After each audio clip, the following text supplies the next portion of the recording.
바다 빛깔도 이쁘고 물고기도 보이고. 이야, 좋다. 겨울 바다를 따라 남해안의 작은 항구 도시 경남 통영을 찾았습니다. 인구 14만의 작은 도시 이곳 통영은 문학과 미술, 음악과 연극은 물론 중요 무형문화재 장인들까지 역사와 문화가 한데 어우러진 매력 가득한 항구 도시입니다. 그곳으로 함께 떠나시죠.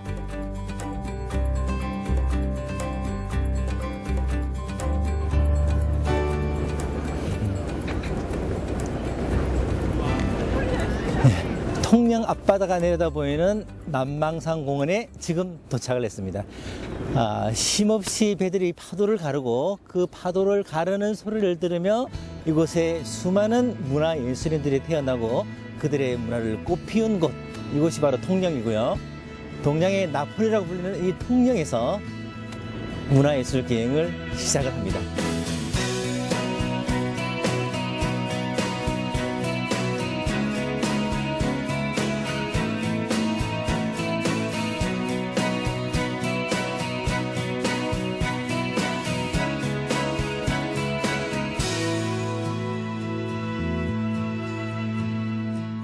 겨울 바다의 빛을 곱게 담고 있는 아름다운 통영을 한눈에 조망할 수 있는 남망산 조각공원. 세계 유명 작가들의 작품이 자리하고 있는데요. 아름다운 자연 경관과 함께 특별한 조각 작품을 눈으로 보고 온몸으로 느끼는 오감 만족의 조각공원입니다. 작품의 세계를 새롭게 보이는데요. 자신을 돌아반가?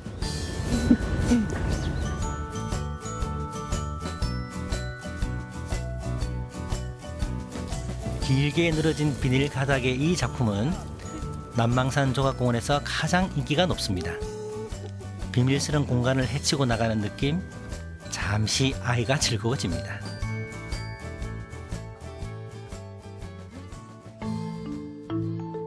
이 작품은 인체를 더 사실적으로 보여주면서 인간의 모습이 순수한 생명의 에너지를 갖고 있다는 의미가 담긴 작품입니다. 조각상의 얼굴에서 고뇌하는 철학자의 모습이 보이는 것 같습니다.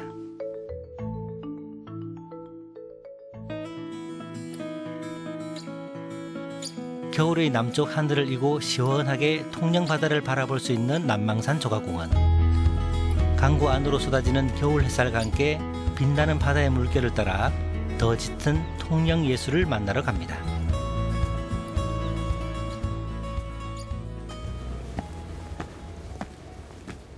바다로 이어진 길을 따라 청마 유치한 선생의 문학관으로 향했습니다. 청마 문학관. 바다가 내려다 보이는 망월산 기슭에 자리한 청마 문학관. 이곳에서 통영의 소설가 한 분을 만났습니다.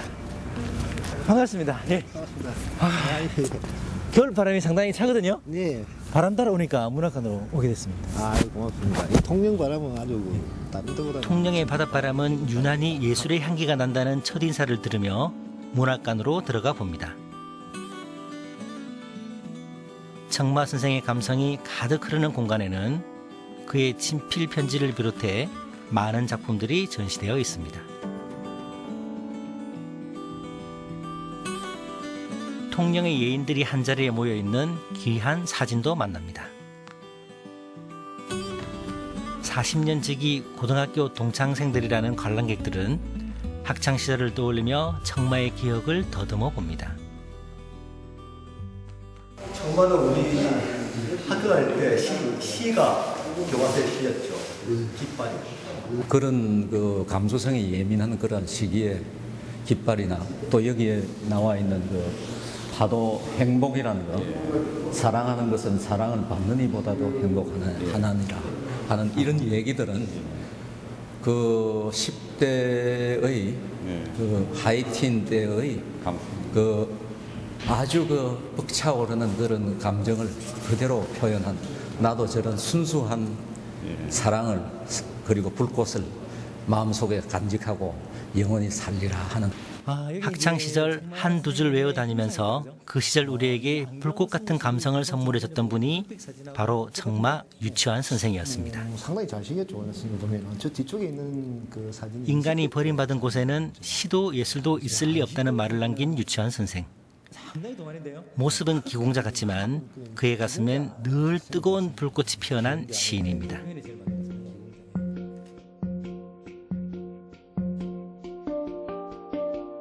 청마 선생이 살던 옛날 생가의 모습을 원형에 가깝게 복원해 놓은 곳인데요. 유순한 어린 시절을 그의 형 동랑 유치진과 함께 보내며 자랐다고 합니다. 그때 사는 정령 청마는 1939년 첫 시집 청마시초를 시작으로 11권의 시집, 3편의 수필집 등 15권의 책을 남겼는데요. 그의 흔적들은 이제 청마문학관에서 보고 느끼고 감상할 수가 있습니다. 그 지금 돌아서서 최초로 교사직을 했던 지금은 통영 동원고등학교인데 당시에 통영 힙성상고등학교 교사로 첫 모임을 하게 됩니다. 그러면서 교육자 생활을 시작하는 거죠. 대표적인 시들이 문학관에 가득한데요. 이 시는 한 폭의 문인화를 보는 듯합니다. 내 죽으면 한 개의 바위가 되리라. 시인의 강한 염원이 느껴지는 대목입니다. 감성을 노래했던 시인 유치환은 교과서에 실린 깃발을 통해 남성적인 치열한 삶의 의식도 보여주면서 휴머니스트로의 삶을 살다간 시인입니다.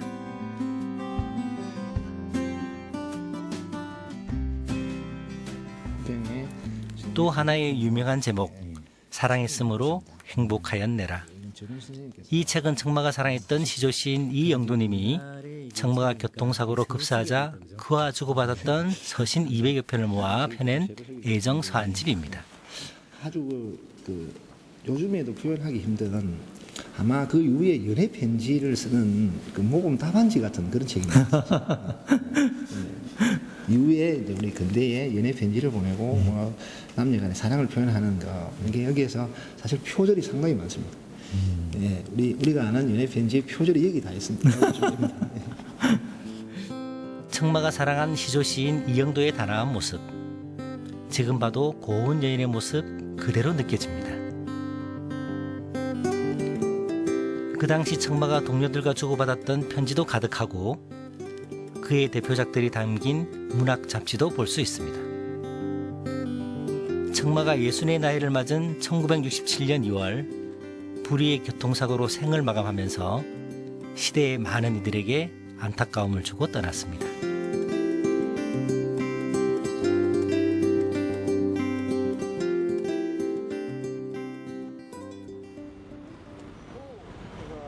청마는 떠났지만 시인 유치환의 향수를 느낄 수 있는 곳으로 찾아왔습니다. 쭉 길을 걸으니까 벌써 이게 문학의 향기가 확 느껴오는 것 같은데요? 예. 아니나 다를까 있네요. 예. 여기 청마 선생님 여기가 청마 거리입니다. 예. 여기 흉상이 있는데 이거는 통시 어린 학생부터 노인들까지 조금씩 십시일반 모아서 이렇게 흉상을 제작해서 시험입니다. 청마 선생님 탄생 100주년이 되는 2008년도에 이렇게 시민들이 시험입니다. 향수의 시비가 놓인 이곳은 청마의 거리. 유치환 선생을 기억하면서 저도 시인의 마음이 되어 우체국 골목길을 걸어봅니다. 청마 유치환과 정훈 이영도의 애틋한 러브스토리의 무대였던 우체국이 보입니다. 이제 길을 따라 들어오니까 여기 시비가 있다, 그죠? 예. 행복이라는 시다, 그죠? 예, 그게 유치환 선생님이 이영도 여사님한테 그 사랑을 고백하는 그 사랑을 하는 그 감정을 표현한 거죠.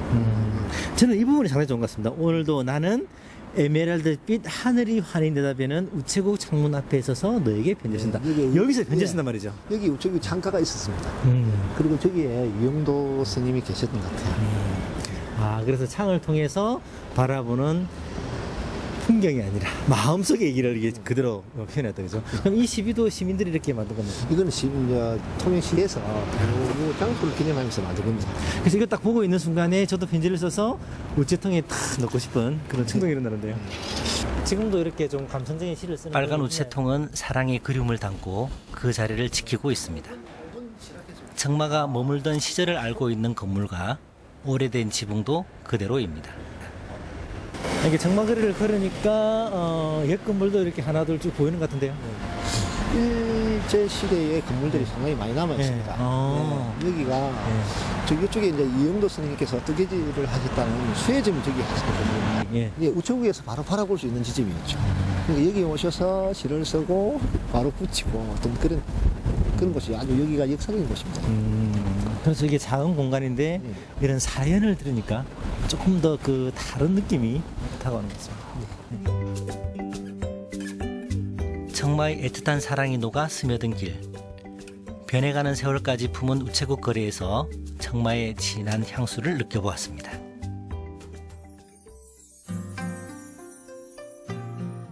통영의 겨울 바람을 따라 찾아간 곳은 통영 문화유적 1번지인 삼도 수군 통제영 통영 세병관입니다. 세병관은 1605년 완공된 이후 290년간 경상도, 전라도, 충청도의 수군을 총지휘했던 통제영의 객사입니다. 정면 9칸, 측면 5칸의 단층 8짝 지붕 형태로 경복궁 경회루와 여수 진난관과 더불어 현존하는 조선시대 목조 건물 중 평면 면적이 가장 넓은 건물로 손꼽히고 있습니다. 오랜 역사성과 예술적 가치를 지닌 세병관은 조선시대 군영 건축의 면모를 보여주면서 바다가 내려다 보이는 곳에 거대한 건물로 지어져 적으로부터 나라를 지키던 위풍당당함을 온몸으로 느낄 수 있는 유적이었습니다. 세병관을 설명하는 해설사의 목소리가 마치 조선시대 수군을 통제하던 장군의 목소리처럼 우렁차게 들립니다. 세병관을 지나 동문으로 나가면 역대 통제사들의 공덕을 기려놓은 통제사 비군이 자리하고 있습니다. 운주당이 보이는데요. 이 건물은 통제사가 통제영 국무를 보던 집무실입니다. 경무당의 이순신 장군의 형상도 보이는데요. 조선시대 수군의 의복과 지휘관들의 복장뿐 아니라 전장에 사용되었던 그 당시 지도 등 다양한 자료들이 전시되어 있습니다. 이곳은 삼도 수군 통제영 안에 새롭게 재현된 12공방입니다. 통제영에서 필요한 군수물자를 직접 제작하고 공급하기 위해 설치되었던 관아의 공방. 지금은 통영의 중요 무형 문화재의 기술을 그대로 재현해 보여주고 있는 전시 공간입니다. 그 중에서 통영 가세 명맥을 유지하고 있는 입자방에는 조선시대 기술을 오늘까지 이어온 가딜 정충모 선생이 직접 만든 각과 제작 영상까지 볼 수 있습니다. 이 밖에도 옷이라는 칠방, 낮은 제품을 만드는 폐보방까지 다양한 공방이 자리하고 있습니다. 그중 통제영 밖에서 따로 작업하고 있는 소목장 추용호 선생을 만나러 갔습니다. 선생님, 아이고, 예, 오늘 날도 가는데 쓰는. 예, 예, 반갑습니다. 반갑습니다. 예, 잘 계셨죠? 예. 제법 된 것 같은데요, 몇 년? 그리 됩니다, 예. 건강하시고요. 예. 통영 소반을 유일하게 작업하는 소목장 추용호 선생은 온 나라로 불려다닐 만큼 소문이 자자했던 아버지 추웅동의 아들로 태어나 어릴 적부터 소반 만드는 일을 지켜보면서 자랐다고 합니다. 빼어난 솜씨를 가졌던 아버지의 어깨너머로 소목을 배워가던 어느 날 아버지가 갑자기 돌아가시게 되고 아버지가 받아놓은 주문을 완수하기 위해서 본격적으로 소반을 만들기 시작한 것이 지금의 무형문화재 장인까지 이르렀다고 합니다. 이야, 이 공방 모습은 예전하고 똑같은데요? 작고 아담한 소목장의 공방은 100년의 역사를 아는 장인의 숨결로 가득했습니다. 손 안에 질만큼 작고 단단해 보이는 연장이 예사롭지 않았는데요. 비좁고 흐름해 보이는 이 공간에서 대한민국 최고의 통영소반이 만들어진다는 게 놀라웠습니다. 이런 거 있지요, 큰 거. 지금 이거는 요를 깎는 게 있고. 각진 부분을 깎을 때는 돌려깎기를 해줘야 하기 때문에 더 작은 대표로 인고의 작업을 해내야 한다고 합니다. 아, 돌려깎는 것도 있고 이제 평판. 그렇게 통제령 안에서 하던 거, 요 도천동 안에 동네가 얼마나 크거든요. 요 안에 전체 다 들어있던 게입니다. 그러다가 12공방의 후예들이 수공예품의 최고의 명품으로 통했던 통영탄건, 통영갓, 통영소목은 18세기, 19세기 중국과 일본에까지 그 명성을 떨쳤다고 합니다.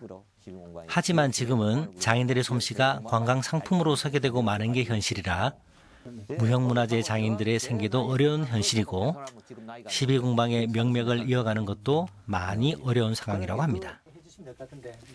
그래도 이렇게 자신을 찾아와주는 이가 반가워 소중한 연장을 하나씩 꺼내 아낌없이 구경을 시켜줍니다. 이제 그 이모분 한껏 배웠고요.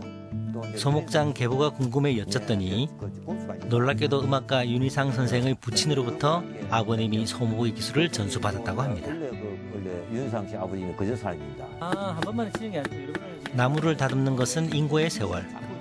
수많은 과정을 거쳐야만 탄생되는 통영 명품 소반. 직접 보여주셨습니다.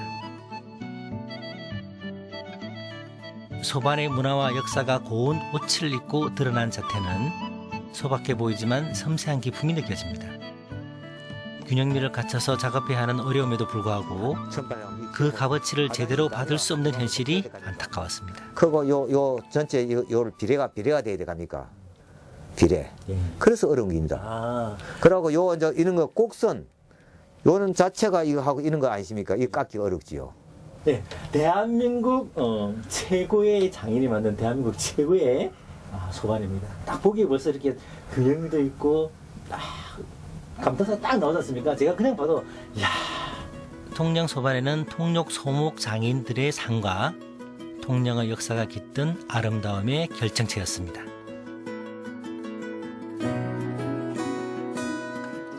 통영이 낳은 세계적인 음악가 윤희상 기념관을 찾았습니다. 도천 테마 기념공으로 조성된 이곳에는 윤희상 선생이 베를린에서 살았던 집을 그대로 지어놓은 베를린 하우스도 볼 수 있습니다. 이쪽 건물이 윤희상 선생께서 이제 베를린 사실 때 살던 자택입니다. 그리고 이제 요 뒤쪽에 이 차 같은 경우는 윤희상 선생께서 이제 직접 선수 이제 독일에 사실 때 운전하는 차를 그 저희들이 배 싣고 온 겁니다. 1977년부터 독일에서 음악대학 교수를 역임하면서 가족과 함께 단란한 생활을 보냈던 추억의 자동차는 고향을 그리워하던 윤희상의 생각으로 옮겨져 왔습니다. 윤희상 선생이 어릴 시절에 살 때는 이 땅 전체가 바다였습니다. 그 윤희상 선생님이 이제 1917년생이시니까 이 땅이 이제 바다가 땅으로 그 매립된 거는 한 32년경입니다. 1900. 윤희 선생님 어린 시절에 여기 이제 바다가 가까이 있으니까 그 바다의 파도 소리가 막 들리면 그걸 음악적으로 이렇게 들렸다라고 얘기 들었거든요, 제가. 예, 맞습니다. 윤희상 선생님 집에서 그 시절에 이 바다가 매립되기 전이니까 한 두 걸음만 놓으면 바로 바다입니다. 그 바다에서 했던 체험들, 파도 소리, 그리고 밤에 들었던 어부들이 뱃노래, 그 밤낚시 갔을 때의 체험들, 별빛들, 그 모든 것들이 선생님께서는 어느 산문집에서 자기 음악을 형성하는 모태가 되었다라고 이렇게 말씀하셨습니다. 작곡가 윤희상, 그의 인간적인 삶과 세계적인 작곡가로서의 삶을 한눈에 만날 수 있는 기념관에는 윤희상이 생전에 켰던 첼로를 비롯해서 베를린 음대 교수 시절을 헤아려 볼 수 있는 흔적과 유품들로 전시가 되고 있습니다. 14살부터 작곡을 시작했던 윤희상은 독일에 정착한 후 1972년 오페라 심청으로 인해서 세계적인 작곡가로 전 세계 음악계에 큰 발자취를 남겼는데요. 윤희상 선생님 그는 벌써 세계적인 음악가다 이렇게 제가 딱 알고 있거든요. 그렇습니다. 윤희상 선생님 같은 경우는 20세기 현대음악, 전 세계 현대음악을 대표하는 분 중에 한 분입니다. 그 2005년에 그 뉴욕 브루클린에서 브루클린 음악원 교수들이 모여가지고 그 음악이 발생한 고대 그리스부터 20세기까지 음악사를 정리하면서 자기들이 그때 44명을 뽑았습니다. 인류의 음악사를 대표하는 음악가로 그 뭐 바흐니, 베토벤이 다 들어갑니다. 당연히 들어가는데 현대 음악이라 불리는 20세기에서는 그 44명 중에 4명이 들어갔습니다. 그 4명 중에 들어간 사람을 열거하자면 유럽을 대표하는 스트라빈스키가 들어갔고 동유럽 러시아를 대표하는 바르톡이 들어갔습니다. 그리고 북미 남미를 대표하는 음악가로는 조지 거신이 들어갔습니다. 조지 거신. 그리고 아시아 대륙을 대표하는 음악가로서 인류 음악사에 윤지상이 들어왔습니다. 유럽에서 머물며 살았던 38년간 늘 그의 품 안에 품고 다녔던 태극기가 인상적이었습니다. 어릴 적 뛰어놀던 고향 통영을 그리워한 윤희상은 이 사진을 보면서 마음을 달랬다고 합니다. 전에 한다웠던 모습들이 이제 많이 담겨 있습니다.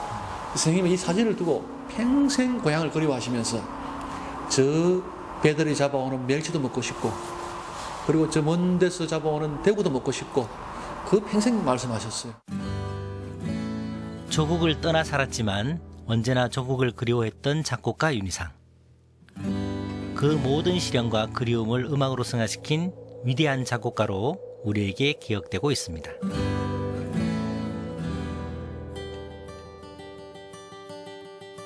작은 항구는 따스한 불빛을 밝히고 여행객의 방문을 기다립니다.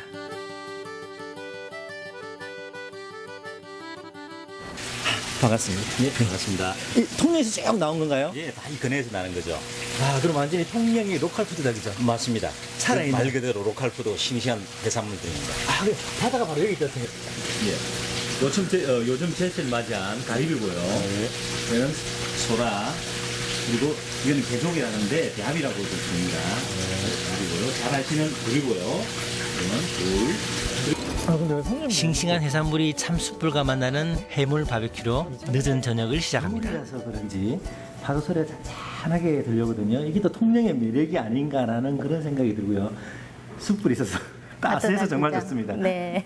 근데 이제 제가 들어와 보니까 이게 통발이 쫙 있거든요. 예사롭지가 않습니다, 이 통발이. 네, 이건 통발은 술병처럼 생긴 게 장어 잡는 통발입니다. 옛날에는 이렇게 동나무로 해서 장어 통발을 잡았다고 하거든요, 콩발로. 요즘은 이제 현대화가 되다 보니까 플라스틱으로 해서 만들어져 있습니다.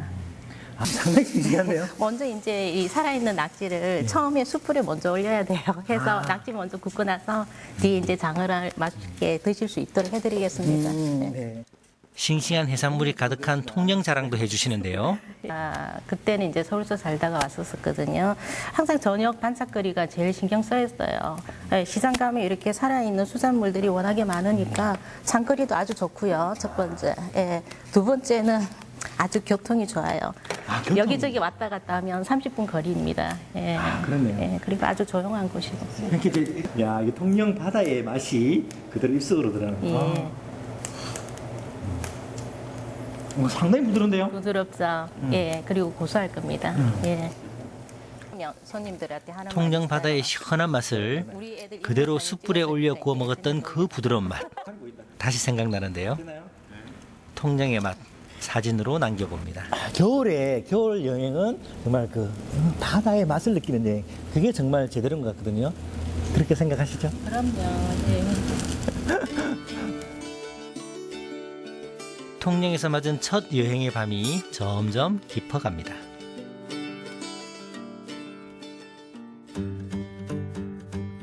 통영 기행 둘째 날이 밝았습니다. 바다에서 불어오는 시원한 아침 공기가 바람을 노래하는 풍경처럼 상큼합니다. 어제 밤늦게 찾아와 잠들었던 숙소가 그림 같은 집처럼 더 예뻐 보입니다. 이야, 이쁘다. 국화가 아직까지도 남아있고. 도시에서 맞는 아침은 분주함이 먼저지만 통영에서 맞는 겨울 아침은 느긋함의 여유 그리고 살짝 끝이 시린 게 더 행복했습니다.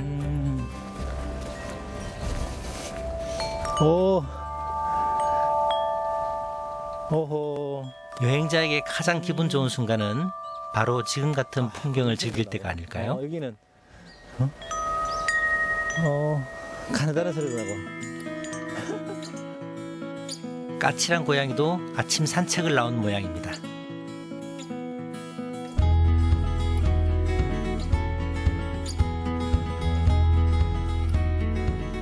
상쾌함이 느껴지는 맑은 숲길, 행복한 아침 산책을 하듯 걸어봅니다. 마치 그림 속으로 걸어가는 기분이었는데요. 환한 겨울 햇살이 안내하는 길을 따라 몸도 마음도 가볍게 걸어갑니다. 이곳에는 온통 통영의 바다만을 화폭에 담아내는 통영 토박이 서형일 화백의 작업실이 있습니다. 바다가 없으면 못 살고 바다를 옆에 두고 늙었다라고 말하는 서형일 화백. 붓은 자신이 지고 있어도 바다가 그림을 그려준다며 고의를 훌쩍 넘긴 서형일 화백은 오늘도 통영 바다를 채색하고 있습니다. 반갑습니다. 예, 반갑습니다. 예, 작업하시는데 예. 제가 배를 끼치는 건 아닌지 모르겠습니다. 아니요, 그런 관계 없습니다. 그림 작업에 방해가 된 건 아닌지 먼저 인사를 드렸는데요. 붓을 멈추고 느긋한 웃음으로 작업하시는 그림 이야기를 들려주십니다. 그런데 주로 이제 그 해가 지기 시작하면 우리가 해가 그럼 해걸음 한다 그러죠. 예. 이제 그런 분위기를 이제 그런 분위기를 좀 그리겠어요. 아, 그럼 지금 저기 뒤쪽에 이제 해가 이렇게 쭉 떨어지는 예, 떨어지면서 그런 해걸음 되면은 이제 친구도 만나고 수시도 되고 그런 이제 그런 내면에 이 섬들 분위기를 만들고 있어 지금. 아.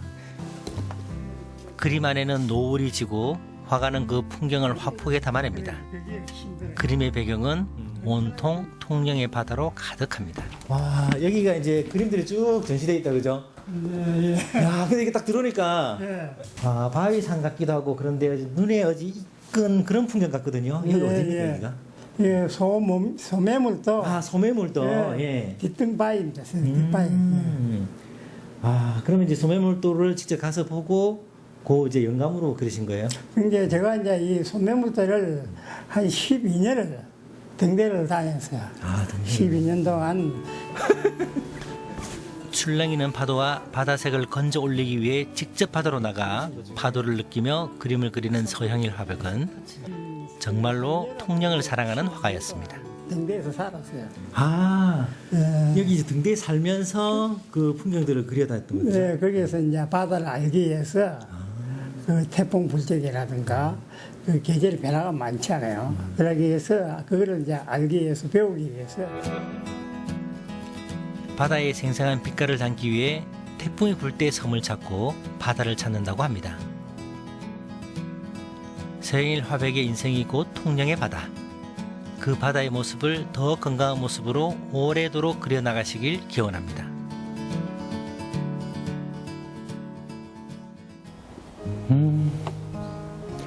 은빛 바다가 너무 멋있다. 한산만 전경이 훤히 내려다 보이는 곳으로 발걸음을 옮겼습니다. 한국 현대문학의 어머니로 불린 소설가 박경리 선생이 늙음하게 고향 통영으로 돌아와 묻힌 공원을 찾았는데요. 산을 생각하며 살았다. 마음을 잔잔하게 울리네. 박경리 선생이 돌아가시기 전 지었다는 옛날의 그 집이라는 시비를 먼저 만납니다. 조용하고 아담한 공원길을 따라 묘소가 있는 곳으로 올라봅니다.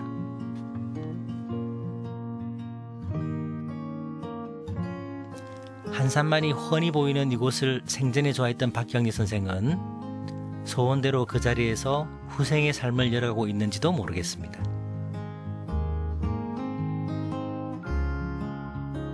소박한 묘소에 나무의 그림자만을 남겨두고 박경리 선생의 삶과 문학을 기리는 기념관으로 향했습니다.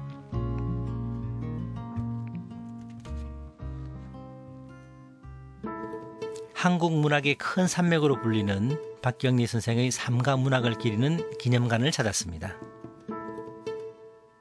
인간적인 삶과 작가로서의 삶을 치열하게 살았던 고 박경리 선생은 한국 전쟁 때 남편과 아이를 잃고 역사의 격동기를 통과하는 시대를 살면서 생의 어느 한순간도 펜을 놓지 않았다고 합니다. 기념관 안에는 그녀의 대표 소설 중 하나인 김약국의 딸들의 무대와 배경이 됐던 통영의 옛 모습을 볼 수 있었습니다. 1962년에 출판된 소설 김약국의 딸들이라는 작품은 이듬해 바로 영화로 제작되었고 2005년엔 드라마로도 만들어져 많은 사랑을 받았던 작품입니다. 그리고 한국 문학사의 기념비적 작품으로 꼽히는 토지를 빼놓을 수 없는데요. 구한말부터 일제강점기까지 한 가문의 몰락과 다시 일어서는 과정을 담은 대하소설 토지는 주인공 서희를 통해서 인간의 존엄성을 지키려는 강한 의지의 임무를 통해 민족적 삶의 총체상을 보여주고 있는 작품으로 손꼽힙니다. 사진 속에서 금방이라도 걸어 나오실 듯한데요. 한국 문학사에 큰 족적을 남긴 박경리 선생은 앞으로도 오랫동안 우리의 기억 속에 남아있을 겁니다. 통영 시내로 들어왔습니다. 통영 사람들이 좋아하고 통영을 찾는 사람들은 꼭 먹어본다는 40년도 더 된 졸복탕집을 찾아왔습니다. 식탁 가득 정갈한 밑반찬을 보니까 출출했던 배가 더 고파졌는데요. 겨울 시금치가 달달하게 맛있고 제철에 먹을 수 있는 회도 넙죽 반찬으로 내어주는 곳입니다. 뜨끈한 졸복탕에 식초를 살짝 뿌리고 국물을 떠 먹어보는데요. 순수하게 맑은 맛이라고나 할까요? 한마디로 시원한 국물 맛이 최고였습니다. 바다에서 갓 잡아온 싱싱한 아기를 그대로 익혀낸 먹음직스러운 수육. 미식가들이 즐겨 찾는 음식이라고 하는데요. 정말 부드럽거든요. 이렇게 부드러우면서 살짝 넘어가는 이 애를 이 겨울에 여행 왔을 때 꼭 한번 드셔보시기 바랍니다. 통영의 맛을 기억하기 위해서 한 장의 사진으로 남겨봅니다. 통영의 문화마당으로 걸음을 옮겼습니다. 거대한 거북선이 눈에 띄었습니다. 야, 거북선 이형 대단한데. 금방 용몰에서 불이 나올 것 같고 바다 빛깔도 이쁘고 물고기도 보이고. 야, 좋다. 통영인의 중심으로 불리는 강구 안 골목입니다. 과거 통영의 명동으로 불리며 수많은 여인들이 머물렀던 골목길. 지금은 푸른 통영을 꿈꾸는 사람들이 모여 강구 안 골목에 새로운 숨을 불어넣고 있는 통영에 떠오르는 명소입니다. 물고기 조각상이 강구 안 골목을 일러줍니다. 강구 안 골목길로 쭉 들어왔는데 이 골목길이 아주 운치가 있습니다. 그리고 이렇게 보니까 야, 자전거 타는 데 있는데요. 타도 될는지 모르겠네. 보자. 어이. 조금은 특별해 보이는 자전거. 호기심이 발동해서 살짝 타보려다가 주인한테 딱 걸렸습니다. 인사부터 하도록 하겠습니다. 반갑습니다. 김강수입니다. 네, 통일라이드 이승민이라고 합니다. 그렇군요. 손이 따스합니다. 감사합니다. 마음도 따스하겠죠. 강구안 골목길에 새롭게 떠오른 자전거 여행의 주인공 이승미 씨를 만났습니다. 통영에는 이제 많은 이제 볼거리가 또 아름다운 경관을 가진 예쁜 또 예양의 도시죠. 통영. 이곳에서 또 조금 즐길 수 있는 거리들이 무언가 없을까 생각하다가 저희 통영에는 아직까지 골목길에 문화가 또 정서가 아직 고스란히 그대로 남아있는 곳입니다. 스쿠터를 빌려 타고 여행해도 즐거운 통영. 이곳이 고향인 이승미 씨는 통영 역사를 공부하다가 직접 발로 뛰는 통영 문화 알림이를 자처하고 이 일을 시작하게 됐다고 합니다.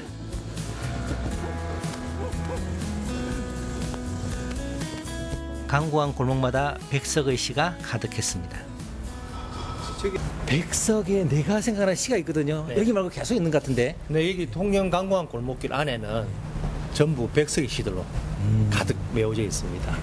통영분은 아니시지만 평안도 분이신데도 통영 여인을 사랑했기 때문에 시집을 간 것과 그렇게도 살뜰했던 동무, 나의 친구 조선일보 기자로 있었던 신현중이라는 사람인데 나를 버린 일을 생각한다.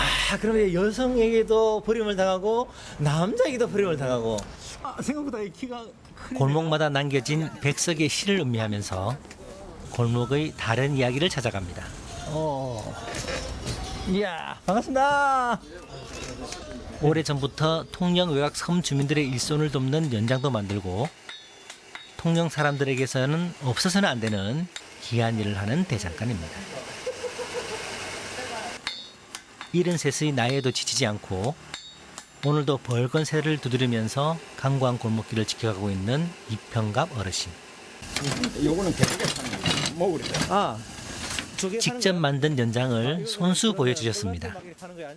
호미와 낙 같은 익숙한 연장보다 독특한 형태의 연장들이 눈에 들어왔습니다. 이렇게 묻었어. 이건 물 밑에 들어가서 조개를 캐는 현장입니다.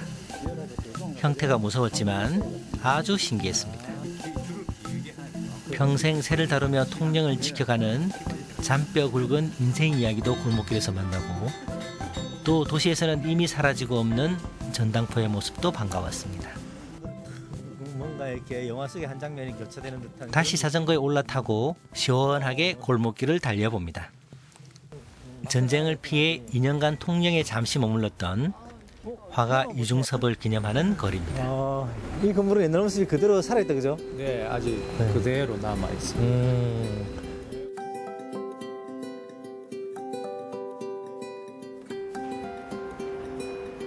강구한 골목길에서 차 한 잔을 청해봅니다.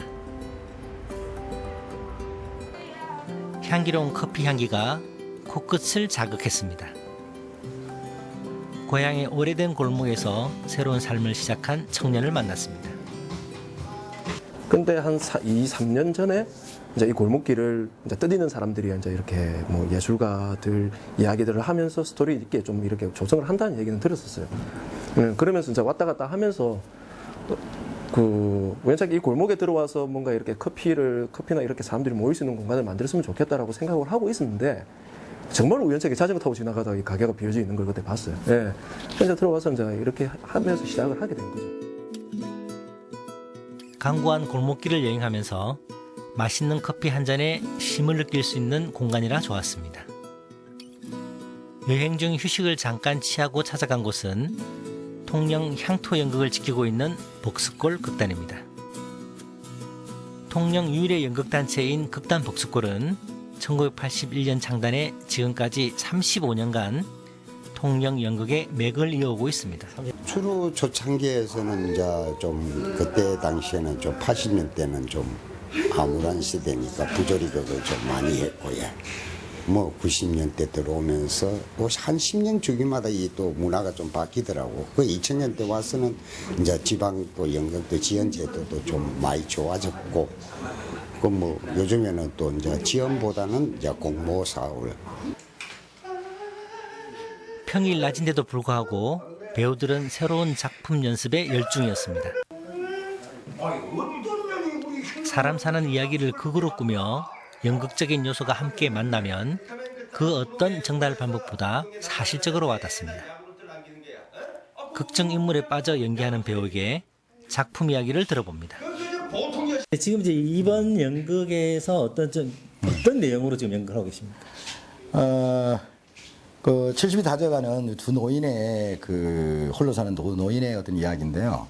한 아파트에서 두 사람이 우연찮게 이렇게 동거를 하게 되는 기막힌 그 사연 때문에 안에서 이제 두 사람의 성격 차이라든지 이렇게 환경이 틀린 상황에서 살아왔던 그 두 노인애가 그냥 아웅다웅만 찌집어고 싸워서 나중에는 이제 서로 간의 그 마음들을 이해하고 이렇게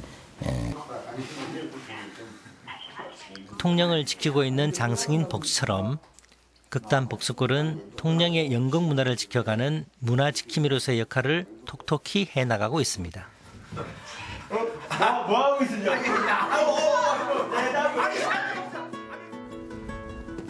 통영 여행하면 가장 먼저 얘기하는 곳, 동피랑 벽화마을을 찾았습니다. 진정한 사랑은 사랑하는 사람의 일을 자신의 일보다 우선시하는 거야. 구불구불한 골목길을 따라 끝없이 담이 이어지고 그 담벼락마다 알록달록 예쁜 그림들이 넘쳐납니다. 마치 거대한 그림책 속으로 들어온 느낌인데요. 사람들은 겨울 바람을 맞으면서도 골목 벽화를 따라 또 앞사람의 그림자 따라 동피랑 벽화마을에서 추억을 담기에 바쁩니다. 여기가 제가 알기로는 그 2년에 한 번인가 벽화를 계속 바꾸는 걸로 알고 있어요. 정확한지 모르겠는데. 그래서 또 어떻게 바뀌었는지도 궁금해서 제일 먼저 오게 됐고, 어두운 데보다 이제 환할 때 오면은 더 이렇게 알록달록하고 색감도 예뻐서 사진 찍기도 괜찮고.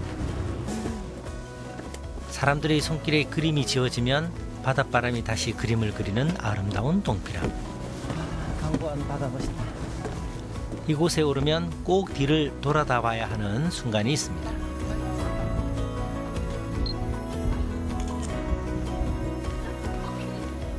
주말이면 더 많은 여행객들이 동피랑을 찾아옵니다.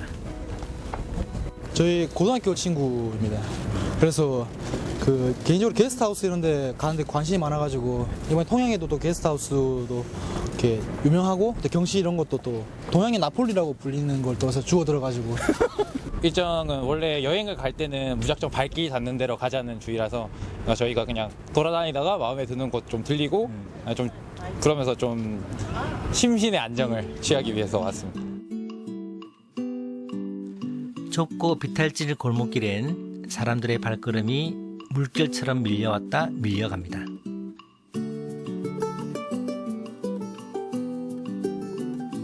내가 쉴 곳으로 드디어 찾아왔네. 겨울 여행은 욕심처럼 길게 즐길 수는 없지만 이내 찾아온 어둠에 마음은 푸근해집니다. 따뜻한 차 한잔 하고픈 생각이 듭니다. 이곳 게스트하우스에는 작은 공간의 책방이 같이 붙어 있고요. 겨울밤 따뜻한 불을 켜고 늦게 찾아온 여행자를 맞이해 줍니다. 작은 항구도시 통영에 꼭 어울리는 작은 책방. 누군가의 서재처럼 편안했습니다. 안으로 들어가 보겠습니다. 야, 계시는군요. 예, 반갑습니다. 반갑습니다. 불쑥 들어가 인사를 건넸더니 약간 당황해 하셨는데요. 부담스럽고 아담하고 이쁘고 그렇거든요. 책방 소개 좀 해주세요. 여기 이 책방은 이제 저희 동네 책방이면서 이제 아까 봄날의 집과 마찬가지로 지역 예술가들의 작품들과 지역 문화 예술을 좀 알리는 역할을 좀 하고 있어요. 그래서 이쪽에 보시는 대로 이제 통영 전통 공예품 누비라든가 나전 작품들도 같이 전시를 하고요. 또 통영 지역에 또 문인들이 많이 배출이 됐거든요. 그래서 통영 출신 문인들의 책들 그리고 이제 저희가 이제 추천하는 책들 위주로 이제 골라서 소개를 하고 있습니다. 통영의 아름다운 문화를 한 자리에서 볼 수 있고 또 느껴볼 수 있는 작은 아트샵도 겸한 예쁜 책방입니다. 통영을 예인의 도시로 이끌었던 1세대 뒤에 지금은 통영을 사랑하는 젊은 예술가들이 새롭게 통영 문화를 알리려고 하는 노력이 참 고맙게 느껴졌습니다. 아, 여기 모자들도 지역 예술가들이 만든 그런 모자라고 하거든요. 야, 좀 분위기 있지 않습니까? 제가 원래 빨간색을 좋아하는데, 아, 사랑의 하트가 여기 딱 그려져 있습니다. 그래서 이쪽으로 쓰라 이런 얘기인 것 같습니다. 어울립니까? 거울이 있네요. 괜찮은 것 같습니다. 그죠? 짠! 지역 작가들을 한눈에 알아볼 수 있게 스케치 작업을 해둔 액자가 멋있었는데요. 젊은 예술인들이 통영을 알리고 지켜가려는 노력이 이 작은 책방에서 시작되고 있었습니다.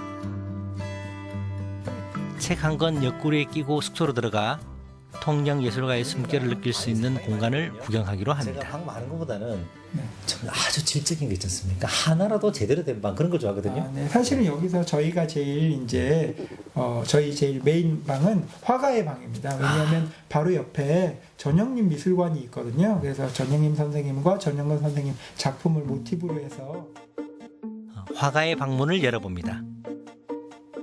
바다를 연상케 하는 푸른 색감이 파도처럼 밀려오는데요. 밑에 보이는 거는요 전영림 선생님께서 작업하신 타일 작품이거든요. 예, 그래서 여기 주무시는 분들이 이런 예술 작품들을 경험하실 수 있게. 아, 그럼 이제 침대에 가만히 누워 있어도 이 그림들을 볼 수 있는. 아, 네, 그렇죠. 그래서 그림을 보면서 정말 멋있는 그림들이구나 하면서 싹 꿈길로 갈 수 있는. 네. 이렇게 딱 자게 되면 전영근 하백대 그림도 보이고 이게 좋습니다. 느껴집니다. 통영에 와서 통영의 이곳저곳을 둘러보고 잠자리에 들기까지도 통영을 사랑한 화가의 작품을 감상할 수 있도록 한 건축가의 감각이 돋보인 공간이었습니다. 또 한 곳은 박경리 선생을 떠올리게 하는 작가의 방입니다. 저곳에 앉으면 왠지 밤사이 소설을 써야 할 것만 같았습니다.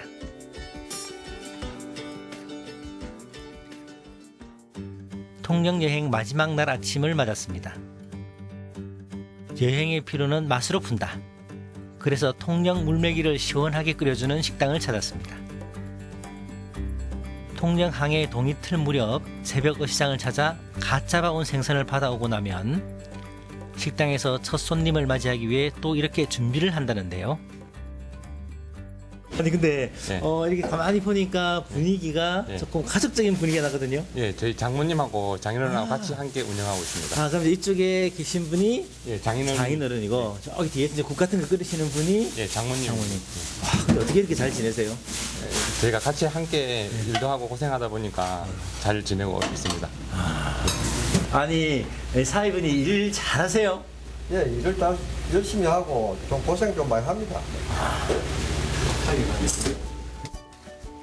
12월부터 맛볼 수 있다는 겨울 별미 물맥인데요. 능숙하게 장만하는 손길은 장인의 몫입니다. 묵묵히 생선을 다루는 모습에서 따뜻하고 든든한 아버지의 모습이 느껴집니다.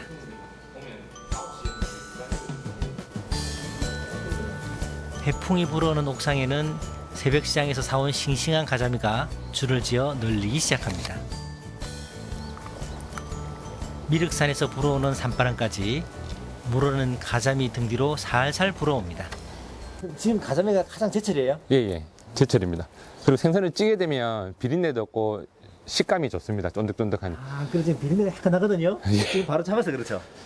예. 제철살이 통통하게 오른 가자미는 바람에 방건조를 시켜서 쪄 먹는데요. 부지런한 주인의 손길만큼 더 맛있게 알맞게 건조되기를 기다립니다. 장모님의 손길로 물메기탕이 맛있게 끓여지고 있습니다. 물메기하고 무하고 궁합이 돼서 같이 넣으면 달지근하거든요. 그 대신 우리 간장, 직간장을 사용을 하면 깔끔하면서 물메기 제맛이 나. 옛날부터 직간장이 있어요. 물메기탕에 모를 올려 더 시원해 보입니다.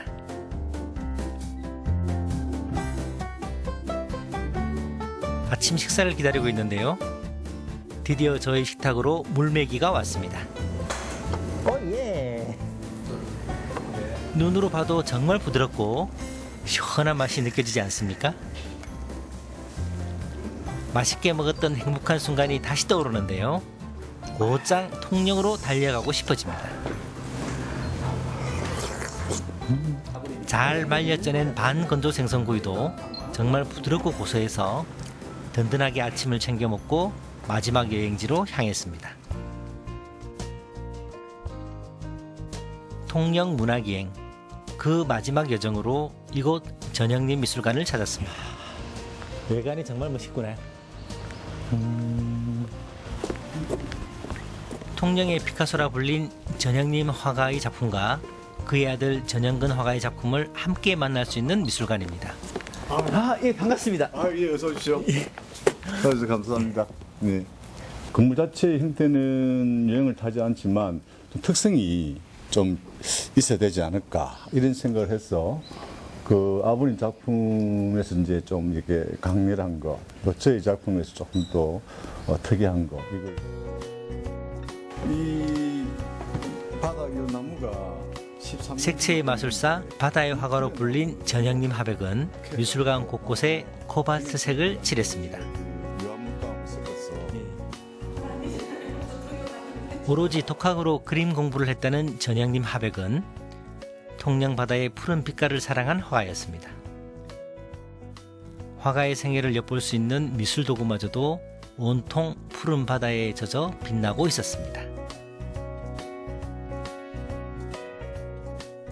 주로 독특한 하면 구성과 화려한 색채 사용으로 미술계에서는 한국적 추상화의 시조로 평가받는데요. 그의 작품 앞에 서서 보니 그 평가의 의미를 10분 느낄 수 있었습니다. 제가 아주 유명하신 분은 이제 들었지만 전영림 선생님은 처음 듣고 여기를 왔는데 오늘 입구부터 굉장히 뭔가 이렇게 참 다르다 이런 생각을 하고 왔거든요. 근데 이 아래층에서 사진을 보면서 너무나 좋아서 제가 사진을 좀 찍었어요. 그래서 뭔가 이렇게 어떤 역동성, 어떤 생명의 어떤 움직임, 색깔이 워낙 강렬해서 그런지 그런 느낌이 오네요. 실험적 정신이 강했던 전영림 화백은 소재를 가리지 않고 그림을 그렸다고 합니다. 초창기의 작품에는 암울했던 시대를 반영하듯 색감 자체가 절제된 느낌을 보여줍니다.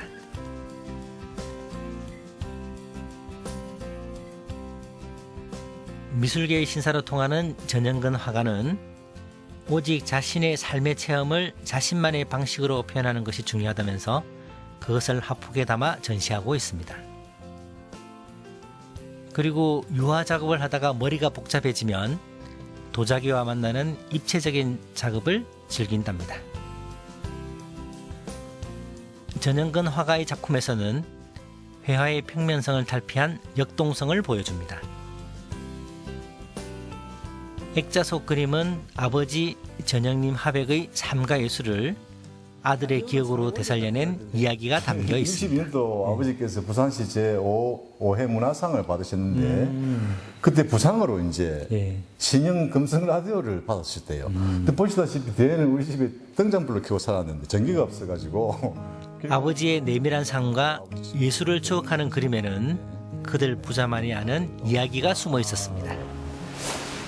아버지 60세 좀 넘었을 때 그 부산 장면입니다. 작업실이 협소하셔가지고 해도 그림이 꽉 차 있었던 그런 장면들인데 얼굴에는 조금 우수가 젖어 있고 당신의 작품 세계가 이제 뭐 나이가 들었는데 어떻게 평가가 돼야 될지 걱정을 하시는 그런 어떤 그림으로 나눈 대화라는 책으로도 만나볼 수 있는 전영님 부자의 그림 이야기는 통영 문화기행의 여운을 더 특별하게 만들어준 행복한 시간이었습니다.